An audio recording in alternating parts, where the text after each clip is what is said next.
में कई विचार बदलने वाली बातें आपको आज इस पुस्तक में मिलेंगी।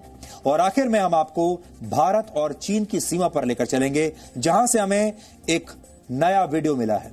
इस वीडियो में दिख रहा है कि भारतीय चौकियों के सामने चीन ने बड़ी संख्या में अपने टैंक्स तैनात कर दिए हैं, जिससे परिस्थिति बहुत तनावपूर्ण हो गई है। लेकिन भारतीय सेना ने उस इलाके में ऊंची चोटियों पर अपना मोर्चा पहले से ही बना लिया था, इसलिए स्थिति तनावपूर्ण तो है, लेकिन भारत के नियंत्रण से बाहर नहीं है।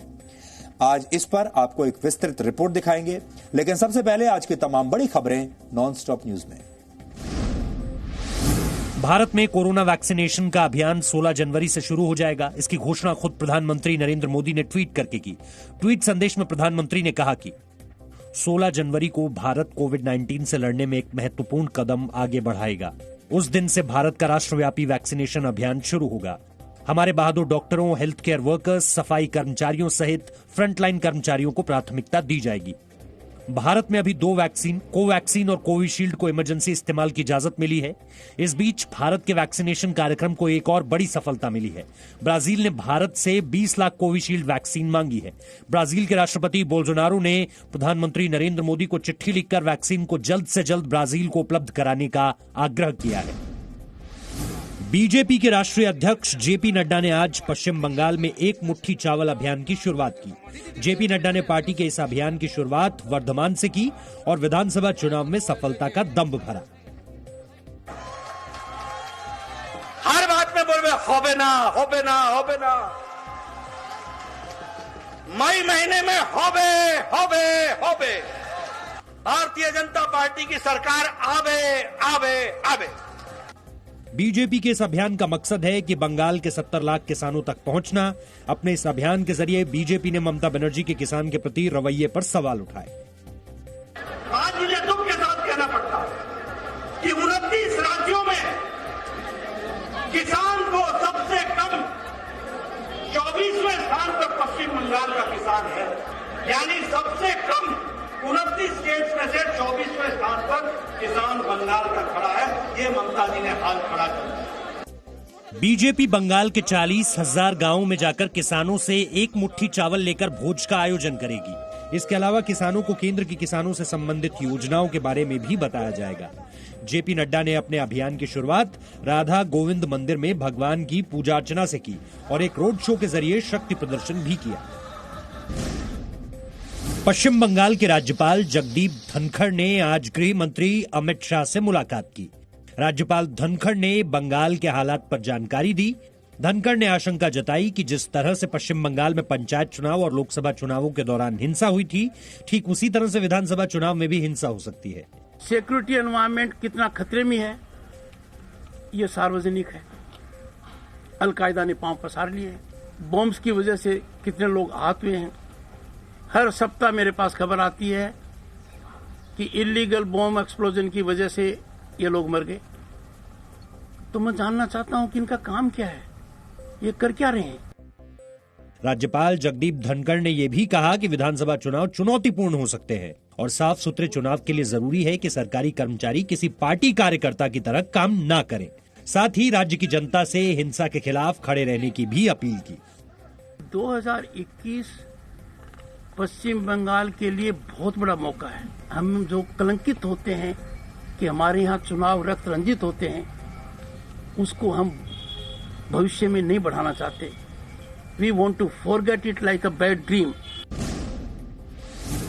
ट्विटर ने अमेरिका के राष्ट्रपति डोनाल्ड ट्रंप का personal account @real Donald Trump को स्थायी रूप से ब्लॉक कर दिया है। अमेरिकी संसद के अंदर और बाहर हुई हिंसा में ट्रंप की भूमिका को लेकर विवाद की वजह से ट्विटर ने यह कदम उठाया है।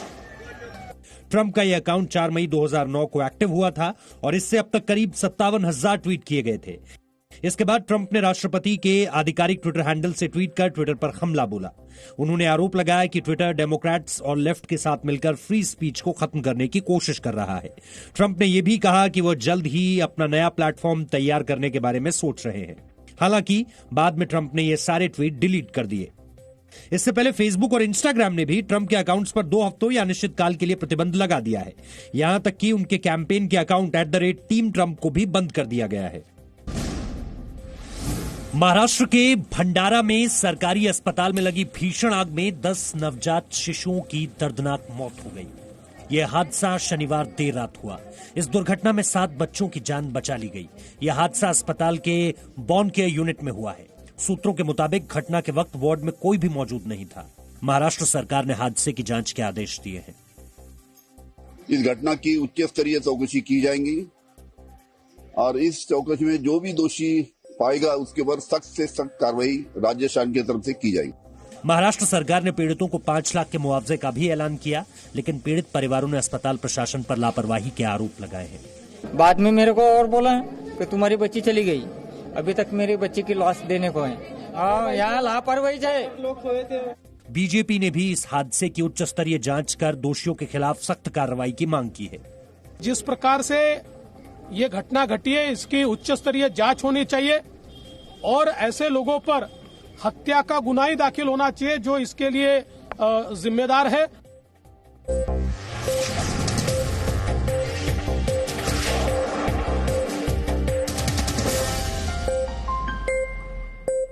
अंग्रेजी में कहावत है, if you are not paying for it you become the product.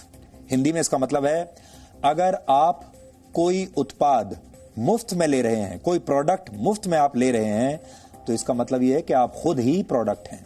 WhatsApp पर आए एक नोटिफिकेशन से यह बात बिल्कुल साबित हो गई है। पिछले कुछ दिनों में दुनिया भर के 200 करोड़ लोगों को व्हाट्सएप पर एक नोटिफिकेशन मिला। हो सकता है यह नोटिफिकेशन आपको भी आया होगा। अगर आपको नहीं आया है और आप व्हाट्सएप इस्तेमाल करते हैं तो यह नोटिफिकेशन आपको जरूर आएगा। तो याद करके देखिए, आपको आया होगा, या तो आपने यहां पर हरा बटन दबा दिया होगा, एग्री वाला बटन, और या आपको यह नोटिफिकेशन आने वाला होगा।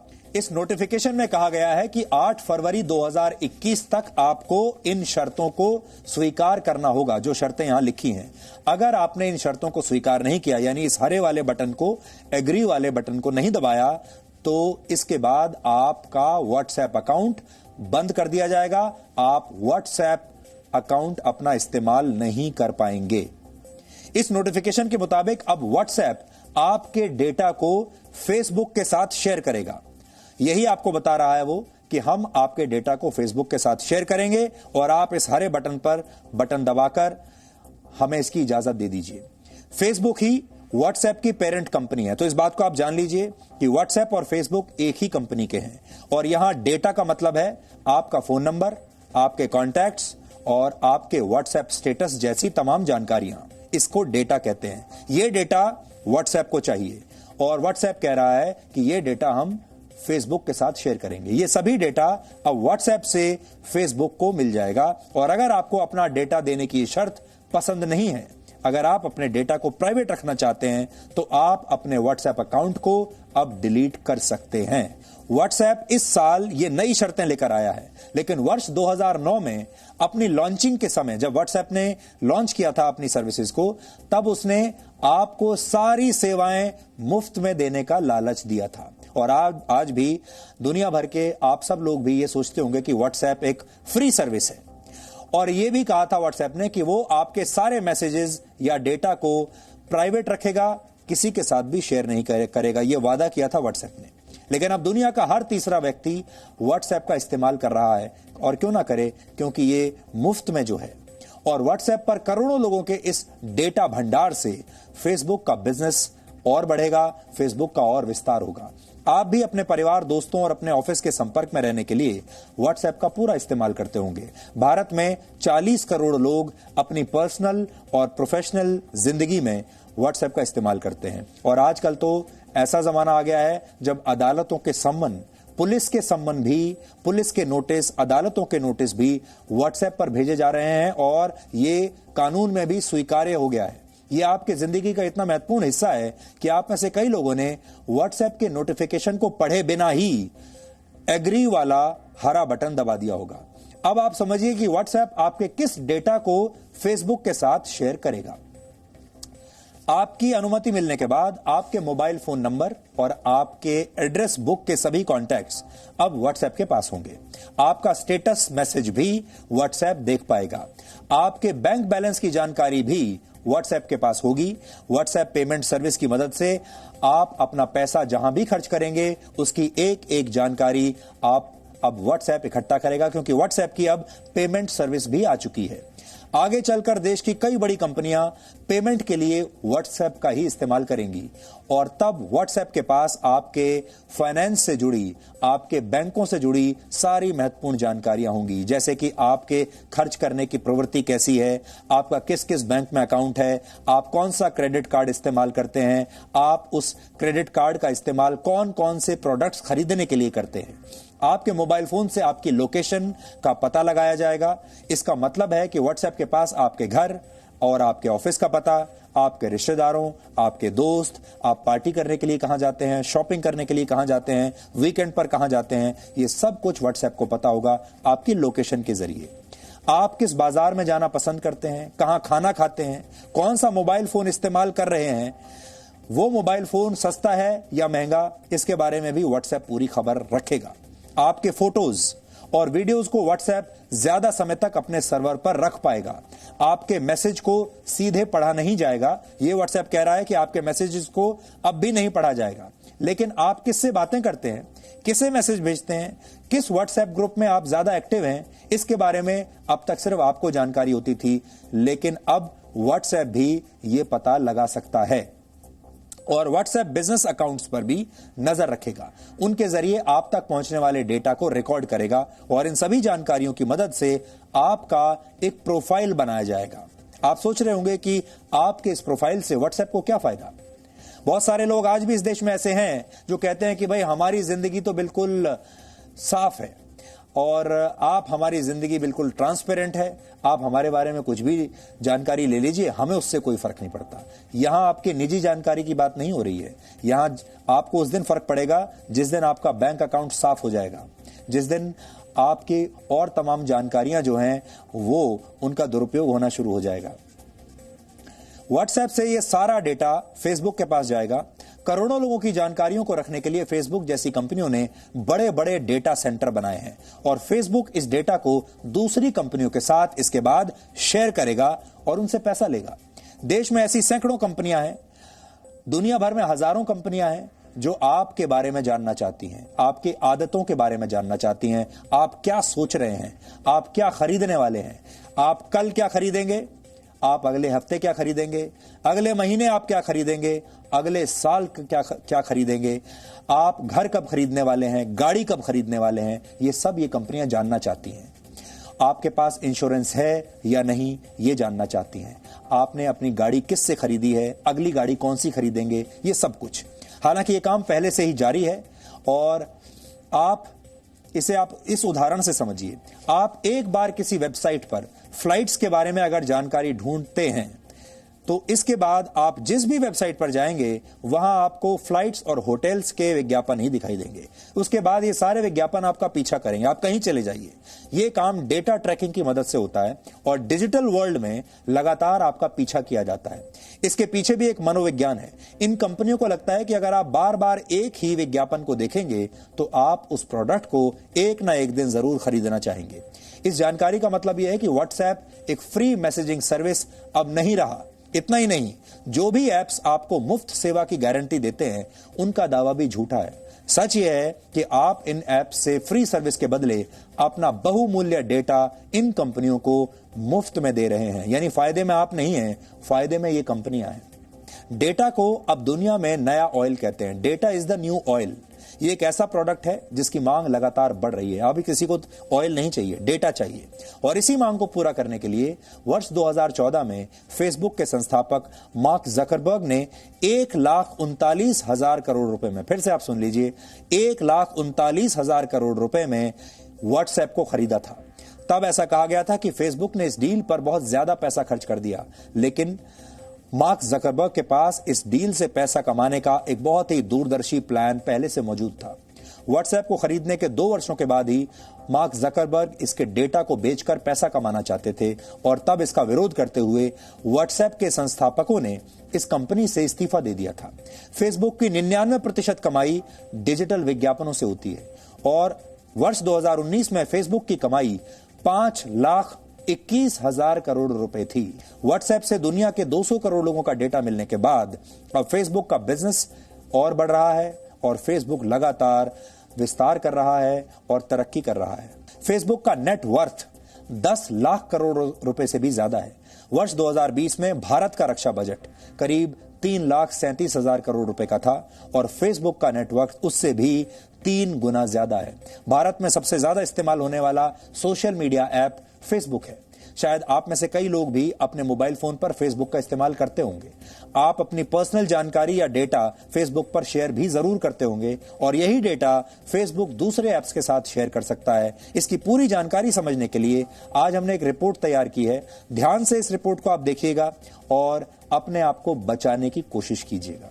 फेसबुक पर आप आमतौर पर सेटिंग्स और प्राइवेसी में जाकर पर्सनल इन्फॉर्मेशन के हिस्से में अपनी प्राइवेसी सेटिंग सेट करते हैं और उसमें जितने संभव लॉक्स आपको नजर आते हैं वो आप लगा लेते हैं। लेकिन आज हम आपको एक और हिस्सा दिखाने वाले हैं जिसके बारे में बहुत से लोगों को अंदाजा नहीं है कि वहां से सैकड़ों वेबसाइट्स और पोर्टल्स और एप्स तक आपकी इंफॉर्मेशन पहुंचाई जाती है। जाना आपको सेटिंग्स में ही है और इसी सेटिंग्स में एक दरवाजा है जहां से आपकी जानकारी की चोरी हो रही है और वो संख्या सैकड़ों में हो सकती है। सेटिंग्स में अब जरा ध्यान से देखिए, एक कॉलम है योर फेसबुक इन्फॉर्मेशन। आपको लगेगा भी नहीं कि यहां भी कोई चोर दरवाजा खुला है, लेकिन ऐसा हो रहा है।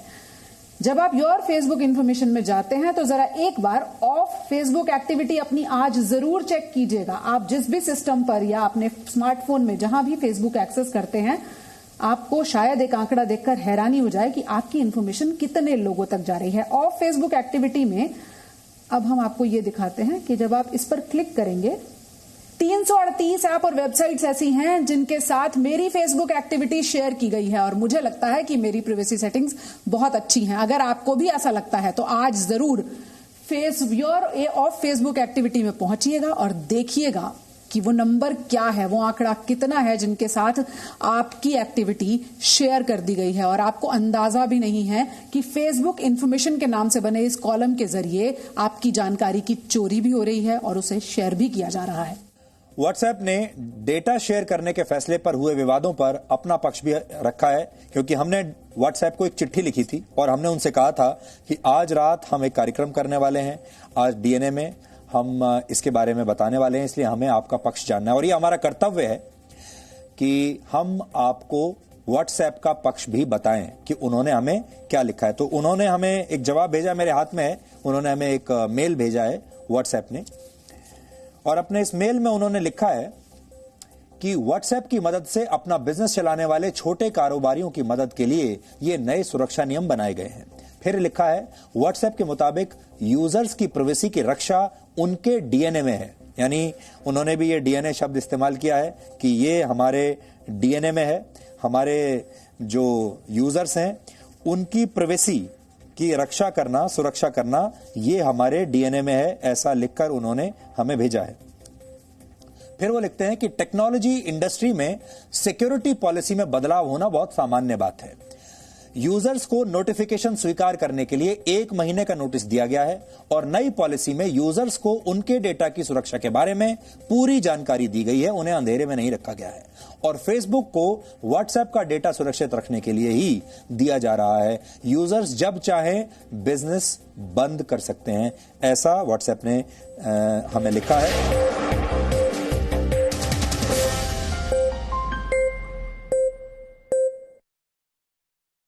डाउनलोड करें easy mall app for such amazing deals on thousands of products, वो भी डायरेक्टली फ्रॉम मैन्युफैक्चरर्स। साथ ही देखिए lip smacking food videos, health and fitness videos, top news videos, Bollywood videos और भी बहुत कुछ।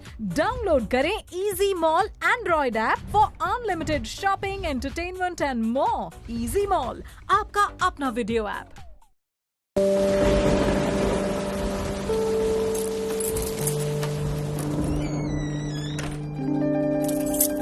ये मेरे पापा हैं। हो सकता है ये कुछ बातें भूल जाते हैं, लेकिन मुझसे जुड़ी हर यादें मन की परतों में ठीक वैसे ही सजा रखी हैं जैसे इस अलमारी में कपड़ों की तह। उनके संघर्ष की धूप ने मुझे लक्ष्य पाने की सीख दी है और उनकी सांवली छाया ने माँ के संस्कार।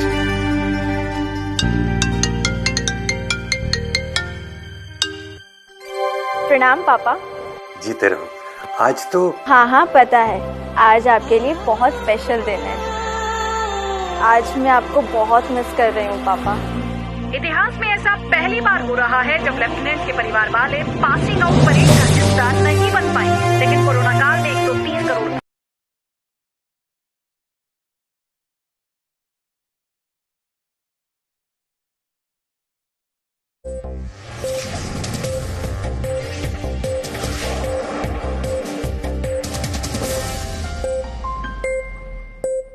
अब मैं आपको एक ऐसी किताब के बारे में बताना चाहता हूं जिसे देश के हर उस नागरिक को जरूर पढ़ना चाहिए जिसे राजनीति में जरा भी दिलचस्पी है, जिसे भारत की राजनीति में कुछ जानने की इच्छा है। इस किताब का नाम है द प्रेसिडेंशियल ईयर्स 2012 टू 2017 और ये किताब लिखी है पूर्व राष्ट्रपति प्रणब मुखर्जी ने। ये मेरे हाथ में है आज ये किताब। जो बातें वो लिखकर गए हैं उन्हीं बातों को अब उनका सबसे ईमानदार विश्लेषण देश की राजनीति पर माना जाएगा। इसलिए वैसे तो विश्लेषण हम करते हैं, डीएनए टेस्ट हम करते हैं, लेकिन इस बार प्रणब मुखर्जी अपनी इस पुस्तक में देश की राजनीति का डीएनए टेस्ट करके गए हैं, देश की राजनीति का विश्लेषण करके वो गए हैं। और जब मैंने इस किताब को पढ़ा तो मुझे इसमें 5 साल में देश की कई बड़े फैसले और घटनाओं पर बहुत अच्छी जानकारी मिली। उनमें से 7 बड़ी बातें मैं आज आपके सामने शेयर करना चाहता हूं। ये 7 बड़ी बातें अगर आपने शेयर कर ली तो फिर आपको समझ में आ जाएगा कि प्रणब मुखर्जी ने क्या कहने की कोशिश की है। और इन बातों को सुनने के बाद देश की राजनीति, सरकार और कुछ प्रमुख व्यक्तियों के बारे में आपका नजरिया बदल भी सकता है। इसलिए ये किताब मैं लेकर आया हूं। अब हम आपको सामने इस किताब को पढ़ते हैं। सबसे पहले आपको इस किताब के पेज नंबर 20 और 21 पर लिखी गई बात मैं बताना चाहता हूं। इसमें कांग्रेस अध्यक्ष सोनिया गांधी के नेतृत्व पर प्रणब मुखर्जी ने सवाल उठाए हैं। अब आप खुद सोचिए कि प्रणब मुखर्जी जीवन भर कांग्रेस पार्टी में रहे और उन्होंने सोनिया गांधी के नेतृत्व क्षमता पर सवाल उठाया है। पेज नंबर 20, अब मैं खोजता हूं पेज नंबर 20 कहां पर है। ये देखिए पेज नंबर 20 हमने आपके लिए मार्क करके रखा है। क्या कहते हैं सोनिया गांधी पर? While Sonia Gandhi was unable to handle the affairs of the party, Dr. Singh's prolonged absence from the House put an end to any personal contact with other MPs. बहुत बड़ी बात कहकर गए हैं और अपनी ही पार्टी के अध्यक्ष के बारे में वो कह रहे हैं कि सोनिया गांधी पार्टी के जो अफेयर्स थे, पार्टी के जो प्रमुख मुद्दे थे, उनको वो ठीक से संभाल नहीं पाई और जो मनमोहन सिंह थे प्रधानमंत्री, वो संसद में बाकी के जो एमपीज हैं उनके साथ एक पर्सनल कांटेक्ट बनाने में सफल नहीं रहे, ऐसा वो कह के गए हैं। वर्ष 2004 में मनमोहन सिंह को प्रधानमंत्री की कुर्सी तोहफे में कैसे मिली इस पर भी उन्होंने बताया, लेकिन उससे पहले मैं आपको बताता हूं पेज नंबर 21 पर उन्होंने क्या लिखा है। देखिए, I believe that the leadership of a party in times of crisis has to evolve a different approach. If I had continued in the government as finance minister, I would have ensured Mamta's continuity in the coalition. Similarly, Maharashtra was handled badly, partly due to decisions taken by Sonia Gandhi. I would have brought back Shivraj Patil or Sushil Kumar Shinde, considering the dearth of a strong leader from the state like Vilas Rao Deshmukh. I don't think I would have allowed the state of Telangana to be created. I firmly believe that my presence in active politics would have ensured that the Congress wouldn't have faced the drubbing it received in 2014 general elections. इसको आप एक बार समझने की कोशिश कीजिए उन्होंने क्या लिखा है। वो कहते हैं कि जब किसी पार्टी में कोई क्राइसिस होता है और संघर्ष का जब समय होता है तो पार्टी को अलग अप्रोच अपनानी चाहिए, अलग रास्ता अपनाना चाहिए, जो कि कांग्रेस ने नहीं किया, ये कह रहे हैं। फिर वो कहते हैं कि अगर मैंने सरकार में वित्त मंत्री के तौर पर आगे अपनी सेवाएं जारी रखी होती तो मैं ममता बनर्जी को यूपीए की कोalition में मैं ये इंश्योर करता कि ममता बनर्जी यूपीए से बाहर ना जाती और हमारे साथ ही रहती। इसी तरीके से वो कह रहे हैं कि महाराष्ट्र को भी कांग्रेस पार्टी ने अच्छी तरह से हैंडल नहीं किया और महाराष्ट्र को लेकर सोनिया गांधी ने गलत फैसले लिए और इसीलिए महाराष्ट्र हाथ से निकल गया। वो कह रहे हैं कि जब महाराष्ट्र में नेतृत्व की कमी थी विलासराव देशमुख के जाने के बाद, तो अगर वो होते तो वो शिवराज पाटिल को या तो वापस लाते और या फिर सुशील कुमार शिंदे जैसे नेता को वापस लाते।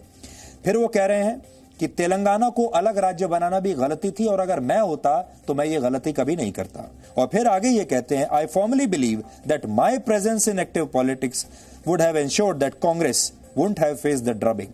वो कहते हैं कि मुझे तो राष्ट्रपति बना दिया इसलिए मैं एक्टिव राजनीति से बाहर चला गया, लेकिन अगर मैं सक्रिय होता राजनीति में, यानी अगर उन्हें राष्ट्रपति ना बनाया गया होता और वो राजनीति में सक्रिय होते तो 2014 के चुनाव में कांग्रेस पार्टी की इतनी बुरी हालत ना होती। अब देखिए आगे क्या लिखते हैं।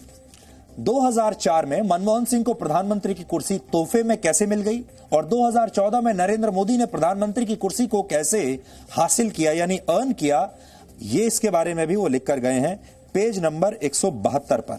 यह बड़ा दिलचस्प है मामला कि एक प्रणब मुखर्जी के नजरों से वो मनमोहन सिंह को कैसे आंकते हैं और नरेंद्र मोदी को कैसे आंकते हैं। दोनों प्रधानमंत्रियों को उन्होंने देखा है और वो उनको कैसे आंकते हैं। देखिए उन्होंने लिखा है, the route to prime ministership for the two prime ministers I worked with was very different, क्योंकि उन्होंने दोनों के साथ काम किया, मनमोहन सिंह के साथ और मोदी के साथ, लेकिन दोनों का जो रूट था प्रधानमंत्री की कुर्सी तक जो रास्ता था वो बिल्कुल अलग था।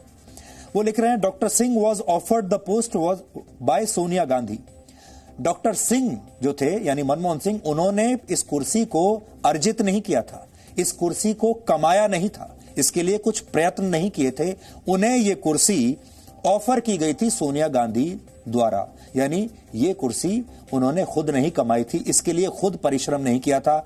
एक तरीके से वो कहने की कोशिश कर रहे हैं कि ये जो कुर्सी थी ये तो उन्हें एक तरीके से एक गिफ्ट की तरह सोनिया गांधी ने उन्हें दे दी थी, ऐसा वो लिख रहे हैं। अब देखिए फिर आगे क्या लिखते हैं।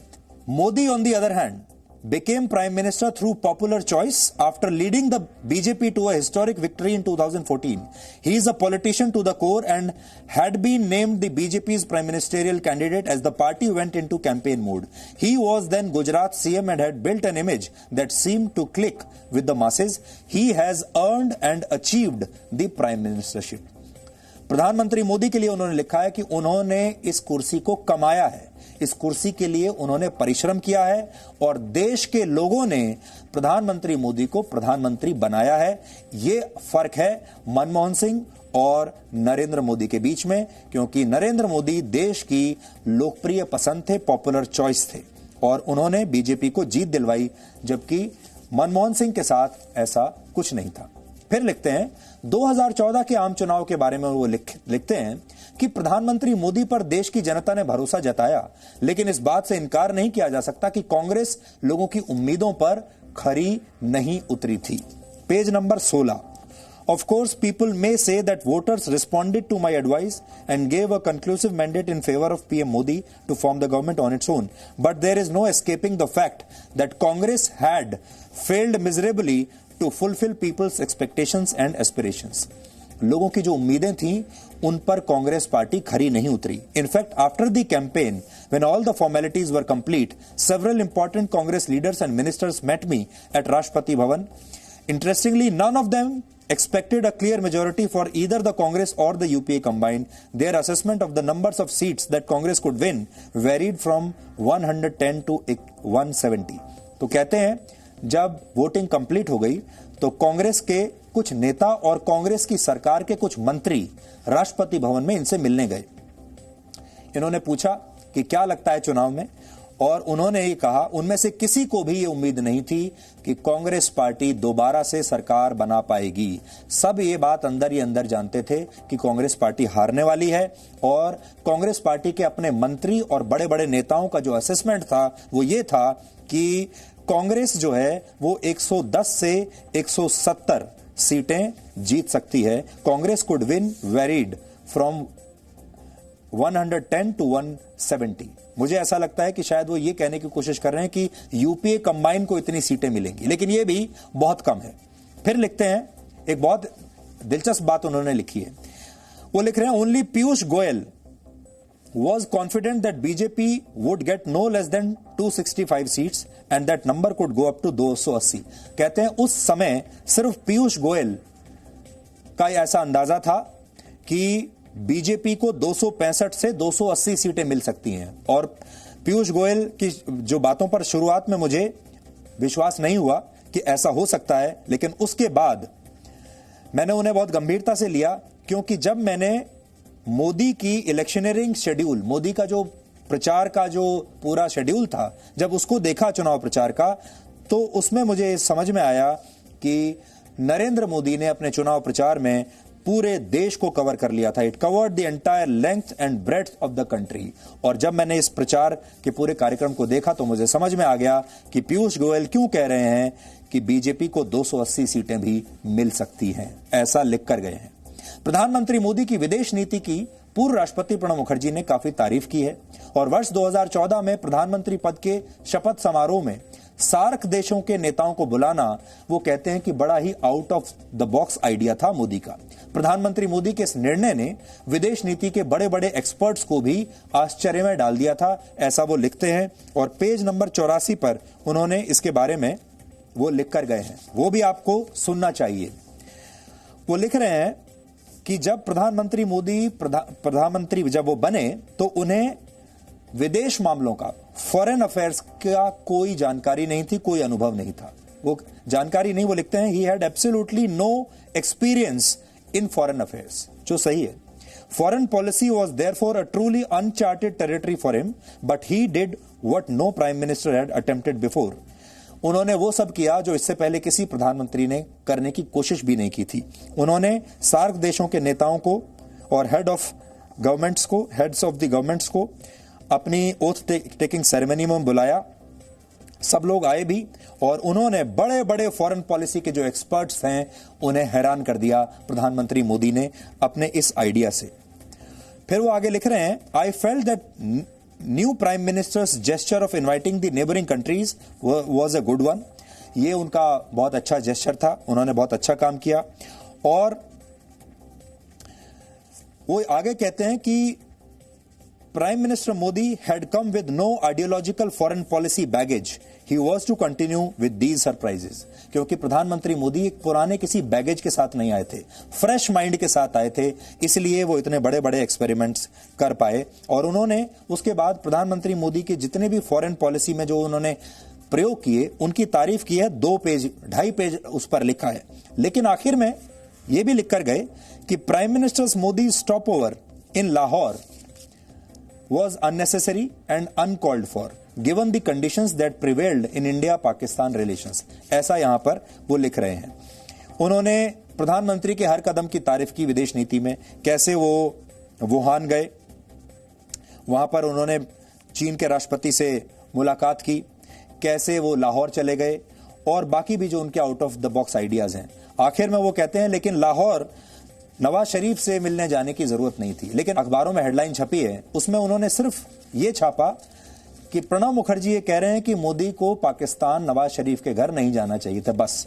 लेकिन हमारे देश का मीडिया जो 2.5 पन्ने वो और लिख कर गए हैं, जहां तारीफ की है मोदी की विदेश नीति की, उसको हमारे देश का मीडिया गोल कर गया और उसके बारे में जिक्र ही नहीं किया। इसीलिए हम आपको बार बार कहते हैं कि मीडिया का सही रिपोर्टिंग करना बहुत जरूरी है। ये उन्होंने लिखा तो है एक लाइन में, लेकिन उसके पीछे 2.5 पन्ने और भी लिखे हैं जो कि कोई और मीडिया आपको बताएगा नहीं। किताब के पेज नंबर 156 पर नोटबंदी के बारे में भी उन्होंने बहुत अहम बात लिखी है। 8 नवंबर 2016 को देश में नोटबंदी लागू हुई थी और वो लिखते हैं कि उसके बाद प्रधानमंत्री मोदी की आलोचना हुई और वो उनसे मिलने के लिए गए। नोटबंदी को लेकर क्या बातचीत हुई वो आप देखिए, अब मैं आपको पढ़कर सुनाता हूं। वो कहते हैं कि प्रधानमंत्री मोदी ने मुझसे नोटबंदी के बारे में कोई बातचीत नहीं की थी। इस अनाउंसमेंट को करने से पहले मुझे भी नहीं पता था, ऐसा कह रहे हैं। फिर ये कहते हैं कि मुझे भी बाकी देशवासियों के साथ ही पता चला जब प्रधानमंत्री मोदी ने टीवी पर आकर नोटबंदी के बारे में जानकारी दी, तो देश के राष्ट्रपति को भी तभी पता चला। फिर वो कह रहे हैं कि I am of the firm opinion that demonetisation could not have been done with prior consultation because the suddenness and surprise absolutely necessary for such announcements. आपको याद होगा बहुत सारे विपक्षी नेताओं ने कहा था कि पहले इसके बारे में किसी से कोई राय नहीं ली गई और अचानक नोटबंदी कर दी गई। यहां प्रणब मुखर्जी ये लिख कर गए हैं कि ऐसी अनाउंसमेंट्स के बारे में पहले से डिस्कशन नहीं किया जाता, क्योंकि ये सारी चीजें लीक हो जाती हैं। और जिस तरह का ये पूरा मामला था डिमोनेटाइजेशन का, इसमें पहले से डिस्कशन की कोई गुंजाइश नहीं थी, इसलिए प्रधानमंत्री मोदी ने ठीक ही किया। आगे उन्होंने ये भी लिखा है कि उन्होंने अर्ली 70s में, 70 के दशक में यही डिमोनेटाइजेशन की जो आइडिया है, ये तत्कालीन प्रधानमंत्री इंदिरा गांधी को कई बार प्रणब मुखर्जी ने भी दिया और उन्होंने सलाह दी थी इंदिरा गांधी को कि आप नोटबंदी कीजिए। हालांकि इंदिरा गांधी ने उनके सुझाव को स्वीकार नहीं किया। लिखकर गए हैं, Indira Gandhi however did not accept my suggestion, pointing out that a large part of the economy was not yet fully monetized and that a substantial part of it was in the informal sector. 2014 के लोकसभा चुनाव में कांग्रेस की हार के बाद राज्यों में भी कांग्रेस पार्टी चुनाव हारने लगी। कांग्रेस ने लगातार मिल रही हार के लिए ईवीएम को जिम्मेदार ठहराना शुरू कर दिया था। और पेज नंबर 11 पर प्रणब मुखर्जी लिख रहे हैं ईवीएम के बारे में, क्योंकि यह भी एक बहुत महत्वपूर्ण विषय है। और ईवीएम के बारे में वो लिखते हैं कि ईवीएम की जो को लेकर कांग्रेस पार्टी के लोगों ने जो कहा, in April 2017 Congress led delegation with several leaders, मतलब सोनिया गांधी, राहुल गांधी और तमाम जो विपक्ष के नेता हैं, गुलाम नबी आजाद और दूसरे लोग, ईवीएम को लेकर एक मेमोरेंडम लेकर मेरे पास आए। ये लिख रहे हैं, I have always reiterated my faith in this system since it has a host of advantages. तो ये कहते हैं कि मैं ईवीएम के सिस्टम पर पूरा भरोसा करता हूं और ईवीएम सही तरीका है चुनाव कराने का। और फिर आगे ये भी लिख रहे हैं वो, it is very difficult if not impossible to plan and execute electoral malpractices in a country as large as India. यानी भारत जैसे देश में ईवीएम को मैनेज करना आसान काम नहीं है, लगभग मुश्किल है। एक और दिलचस्प किस्सा उन्होंने लिखा है अपनी इस किताब में, और वो कह रहे हैं कि जब राष्ट्रपति के तौर पर वो विदेशी जमीन पर जाते थे, यानी दूसरे देशों का दौरा करते थे, तो इससे पहले I used to discuss the issue with the Prime Minister. He would send me a letter in which the core points of our bilateral relations were mentioned, and it was a practice initiated by Prime Minister Modi. ये वो कह रहे हैं कि एक बड़ी अच्छी practice प्रधानमंत्री मोदी ने शुरू की थी कि जब भी राष्ट्रपति बाहर जाते थे तो प्रधानमंत्री मोदी एक नोट बनवाते थे, पॉइंट्स बनवाते थे, कोर पॉइंट्स। उस देश के साथ भारत के संबंध कैसे हैं, बायलैटरल रिलेशंस कैसे हैं, इसके बारे में एक नोट बना के राष्ट्रपति को भिजवाते थे ताकि राष्ट्रपति उसको पढ़ लें और उसके बाद उन्हें एक अच्छा अंदाजा आ जाए कि वो जिस देश में जा रहे हैं उसके साथ भारत सरकार की नीतियां क्या हैं और भारत के संबंध उसके साथ कैसे हैं। और वो लिखते हैं कि एक बहुत अच्छी जो प्रैक्टिस है ये प्रधानमंत्री मोदी ने शुरू की थी, जो उन्हें बहुत अच्छी लगी। किताब के पेज नंबर 9 पर प्रधानमंत्री मोदी को प्रणब मुखर्जी ने कुछ सलाहें भी दी हैं और वो लिखते हैं कि संसद की कार्रवाई ठीक से चले, इसके लिए प्रधानमंत्री मोदी को पूर्व प्रधानमंत्रियों से सीखना चाहिए। उन्हें संसद में ज्यादा समय बिताना चाहिए और विरोध की आवाज को भी उन्हें सुनना चाहिए। ये भी एक चीज वो लिखकर गए हैं। और Prime Minister Modi, now in his second term, must take inspiration from his predecessors and provide visible leadership through his enhanced presence in Parliament to avoid situations that had precipitated the parliamentary crisis we witnessed in the first term. ऐसा वो लिख कर गए हैं। लेकिन कुल मिलाकर अगर आप देखेंगे तो आपको जो बात समझ में आनी चाहिए वो ये कि प्रणब मुखर्जी, बीजेपी जिसकी सरकार है अभी, और प्रधानमंत्री नरेंद्र मोदी के जो विरोधी दल है कांग्रेस पार्टी, उसके सबसे वरिष्ठ नेता थे प्रणब मुखर्जी। दोनों के बीच में वैचारिक मतभेद होना लाजमी है। दोनों अलग अलग पार्टियों के हैं, अलग अलग विचारधाराओं के हैं। और वो ये लिख कर गए हैं कि उनका जो अनुभव था वो मनमोहन सिंह के साथ कैसा रहा, जो कि उनकी पार्टी के प्रधानमंत्री थे, और नरेंद्र मोदी के साथ कैसा रहा, जो उनकी विरोधी पार्टी के और विरोधी विचारधारा की पार्टी के प्रधानमंत्री रहे। और इसमें वो बहुत ईमानदारी से ये बात बताकर गए हैं कि सोनिया गांधी से उन्हें क्या क्या उनके फैसले उन्हें गलत लगे। एक बात जो यहां पर मिस होती है वो ये कि प्रणब मुखर्जी ने राहुल गांधी के बारे में कुछ नहीं लिखा। हमने किताब पढ़ी और हम सोच रहे थे कि शायद राहुल गांधी के बारे में कुछ लिख कर गए होंगे, राहुल गांधी के लिए भी कुछ सलाहें देकर गए होंगे, लेकिन उन्होंने राहुल गांधी को ना तो उनके बारे में कोई विश्लेषण किया है, ना ही राहुल गांधी को वो कोई सलाह यहां पर देकर गए हैं। लेकिन अच्छी किताब है जिससे आपको यह पता चलेगा कि प्रणब मुखर्जी ने 5 साल जब एक न्यूट्रल व्यक्ति की तरह इस देश के राष्ट्रपति के तौर पर इस देश की राजनीति का विश्लेषण किया तो उन्हें क्या दिखाई दिया।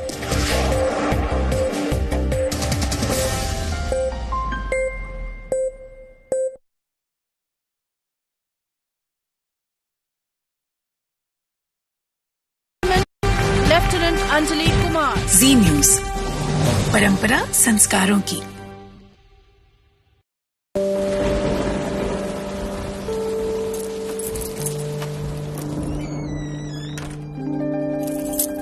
ये मेरे पापा हैं। हो सकता है ये कुछ बातें भूल जाते हैं, लेकिन मुझसे जुड़ी हर यादें मन की परतों में ठीक वैसे ही सजा रखी हैं जैसे इस अलमारी में कपड़ों की तह। उनके संघर्ष की धूप ने मुझे लक्ष्य पाने की सीख दी है और उनकी सांवली छाया ने माँ के संस्कार।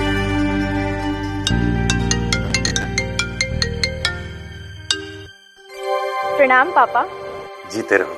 आज तो हाँ पता है, आज आपके लिए बहुत स्पेशल दिन है। आज मैं आपको बहुत मिस कर रही हूँ पापा। इतिहास में ऐसा पहली बार हो रहा है जब लेफ्टिनेंट के परिवार वाले पासिंग आउट परेड का हिस्सा नहीं बन पाए, लेकिन कोरोना काल में 130 करोड़ भारतीय उनसे यही कहना चाहते हैं, विजयी भव। पापा कहते हैं कि संभव की सीमा जानने के लिए असंभव से आगे निकलना पड़ता है और योद्धा वही है जिसके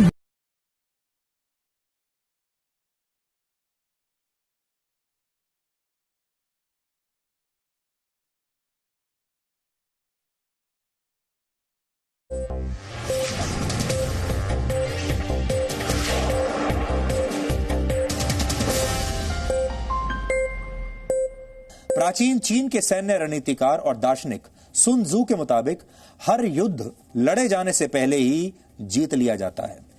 उनके मुताबिक दुश्मन पर हमला करने के बजाय दुश्मन के दिमाग पर हमला करना ज्यादा बेहतर है।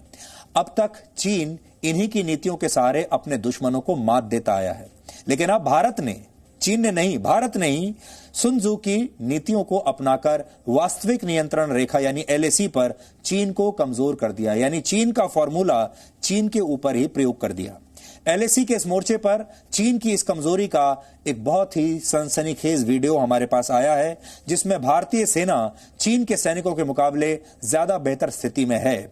और इस वीडियो में जब आप देखेंगे तो आपको नजर आएगा कि कैसे भारतीय चौकियों के सामने चीन ने लद्दाख में अपने टैंक तैनात कर दिए हैं। इस पहाड़ी से दूर नीचे की घाटी में मौजूद चीन की सेना के टैंक्स आपको बहुत छोटे आकार में दिखाई दे रहे होंगे, क्योंकि ये वीडियो बहुत दूर से बनाया गया है। जो भारत की चौकियां हैं जहां भारतीय सेना तैनात है, उन चौकियों के सामने चीन ने बड़ी संख्या में अपने टैंक्स तैनात कर दिए हैं और इस वीडियो में आप उन्हीं टैंक्स को देख पा रहे हैं।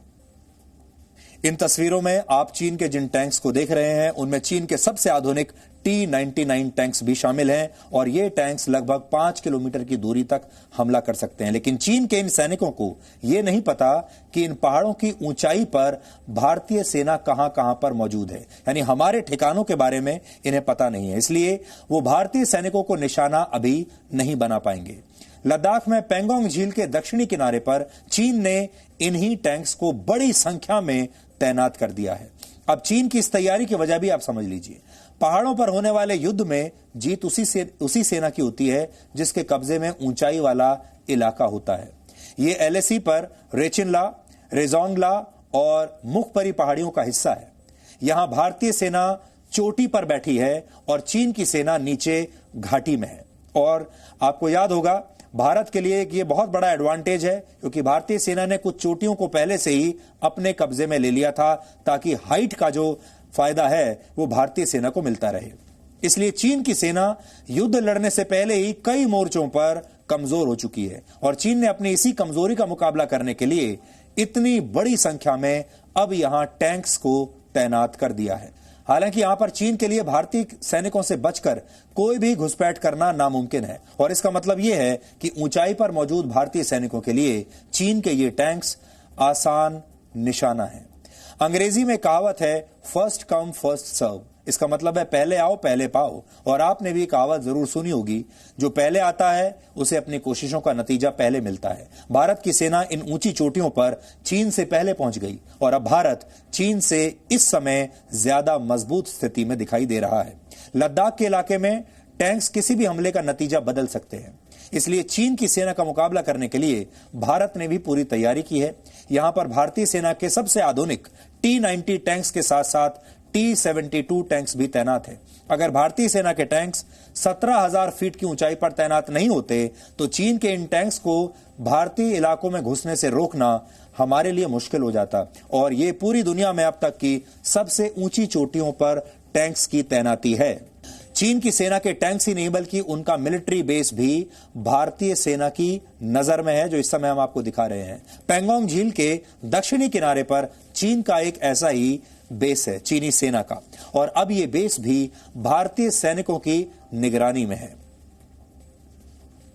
पिछले वर्ष 29 और 30 अगस्त को भारतीय सेना ने पैंगोंग झील के दक्षिणी हिस्से पर कई महत्वपूर्ण पहाड़ियों पर खुद को बहुत मजबूत कर लिया था। इसे आप इस नक्शे के जरिए देख पाएंगे। अगर 29 अगस्त की रात चीन की सेना आगे बढ़ जाती तो चीन पूरे चुशूल सेक्टर पर बहुत आराम से नजर रख सकता था। इस इलाके में भारतीय सेना की हवाई पट्टी समेत कई महत्वपूर्ण मिलिट्री इंफ्रास्ट्रक्चर हैं और यह इलाका इतना समतल और चौड़ा है कि यहां बड़े बड़े टैंक्स और तोपों को आसानी से तैनात किया जा सकता है। जिस जगह पर भारत की सेना ने अपना नियंत्रण स्थापित किया उसके करीब ही पैंगोंग लेक का फिंगर एरिया है। इस इलाके में चीन की सेना ने फिंगर 4 से लेकर फिंगर 8 के बीच कब्जा कर रखा है। ऊंचाई पर कब्जा करने से भारत को एक फायदा यह भी मिलेगा कि बातचीत की टेबल पर भारत चीन को पीछे हटने पर मजबूर कर सकता है और भारत की जो नेगोशिएटिंग पावर है वो काफी बढ़ गई है, क्योंकि भारतीय सेना इस समय ऊंचाइयों पर तैनात है और कई महत्वपूर्ण चोटियों पर भारतीय सेना का कब्जा है। और फायदा यह होगा क्योंकि भारतीय सेना ऊंचाई पर तैनात है, इसलिए वो चीन की सेना की हर हरकत पर नजर रख सकती है। और यह वीडियो भी इसीलिए बन पाया क्योंकि हमारी सेना ऊंचाई पर है और जैसे ही चीन ने अपने ये टैंक्स तैनात किए हमें तुरंत पता चल गया।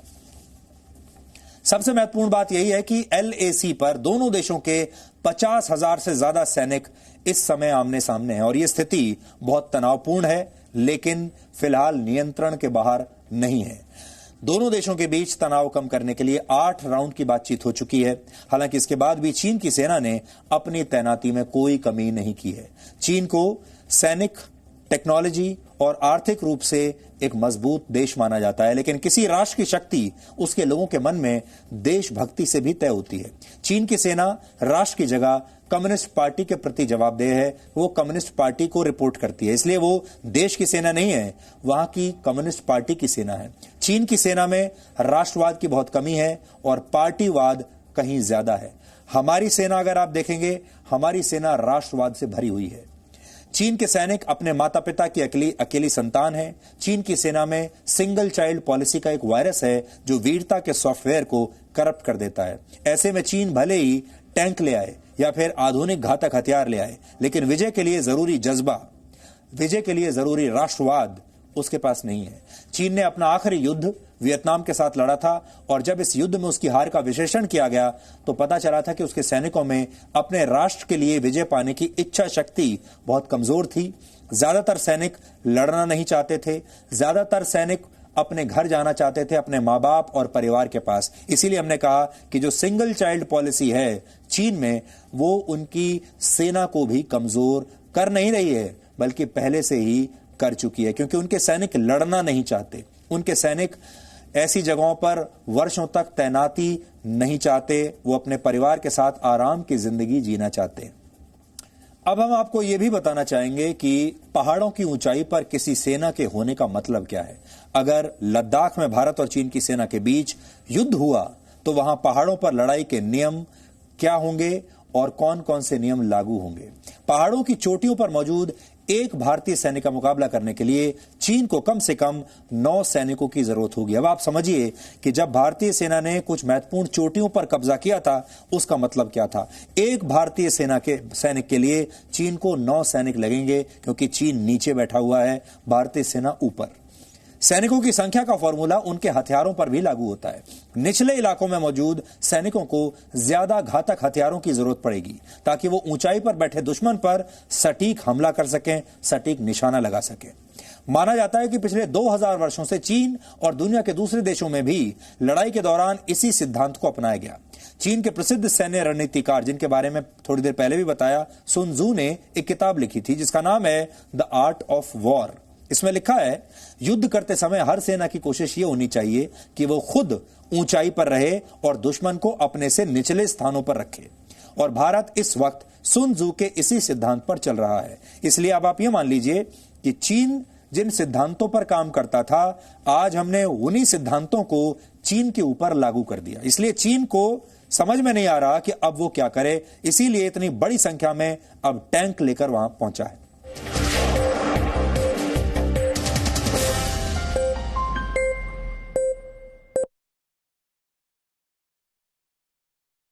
अचानक कोरोना ने सब रोक दिया। क्या आप नौकरी को लेकर परेशान हैं? तो अब जी न्यूज पर देखिए रोजगार की हर खबर। जी रोजगार समाचार, दिन भर जी न्यूज पर।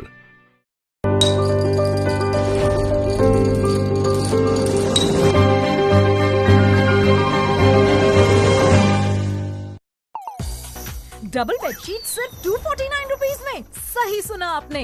डाउनलोड करें easy mall app for such amazing deals on thousands of products, वो भी डायरेक्टली फ्रॉम मैन्युफैक्चरर्स। साथ ही देखिए lip smacking food videos, health and fitness videos, top news videos, Bollywood videos और भी बहुत कुछ। डाउनलोड करें easy mall Android app for unlimited shopping, entertainment and more. Easy mall, आपका अपना वीडियो ऐप।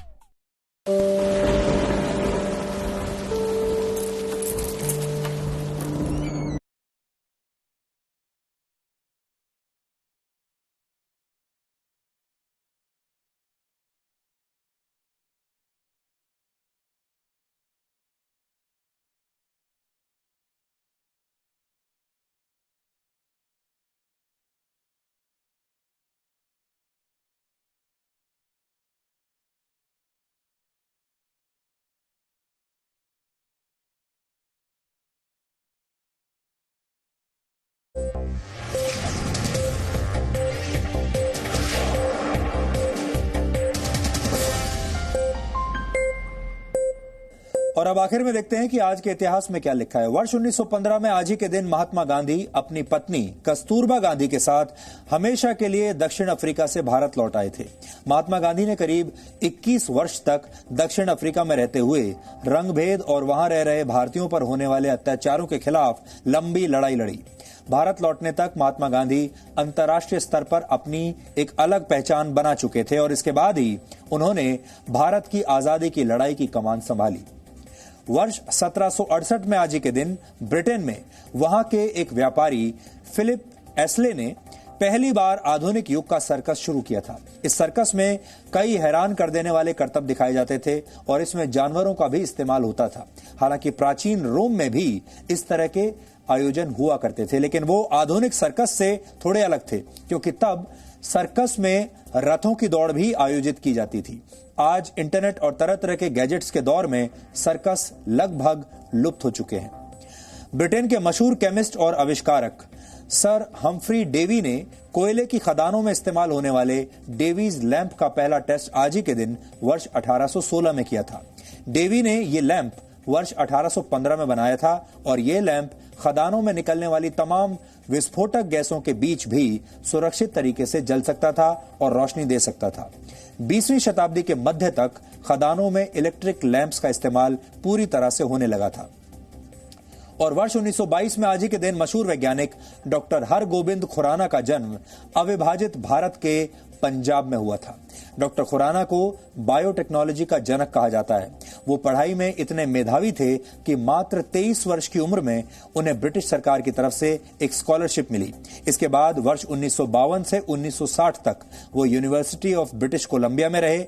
वहां उन्होंने एक रिसर्च की थी जिसके लिए उन्हें वर्ष 1968 में 2 अमेरिकी वैज्ञानिकों के साथ संयुक्त रूप से चिकित्सा का नोबेल पुरस्कार दिया गया।